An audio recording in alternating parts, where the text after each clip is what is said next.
కొంతమంది అడుగుతారు, చేతబడులు ఉన్నాయా? ఉన్నాయి, ఎందుకు లేవు? నువ్వు ఇంకా లేదన్నావు అంటే నువ్వు అజ్ఞానంలో ఉన్నావు. నువ్వు ఇంకా నిజమైంది చూడాలి. I have not step the other side. I have seen. నేను చాలా చూసాను.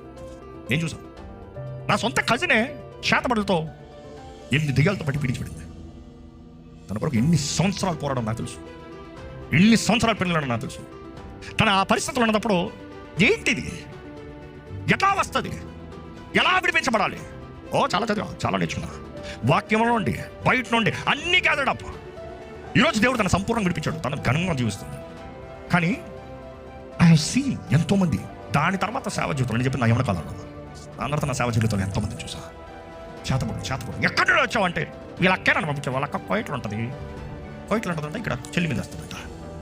ఏంటి చేతబడుల ప్రభావం, చీకటి ప్రభావం. చేతబడులు చేసేవారు చూడండి, ఇది చేసేటప్పుడు they don't do it free. ఎవరైనా ఫ్రీగా చేస్తారా? అలయన్స్ కొరకు చూస్తారు. అసలు చేతబడులు చేసేటప్పుడు మీరు చూస్తారు, అధికంగా చూసినప్పుడు అధిక శాతము సొంత వారే చేస్తాం, అసూయతో, స్వార్థముతో. ఇక్కడ ఎవరైనా చేతబడుల ప్రభావంలో ఇక్కడ ఉన్నవారైతే ఈరోజు ప్రభునామం తెలియజేస్తాడు. యేసు నామంలో, యేసు రక్తంలో, పరిశుద్ధాత్మ అభిషేకం ద్వారా ఈ రోజు ఇక్కడ ఇప్పుడు మీకు విడుదల కలుగును గాక.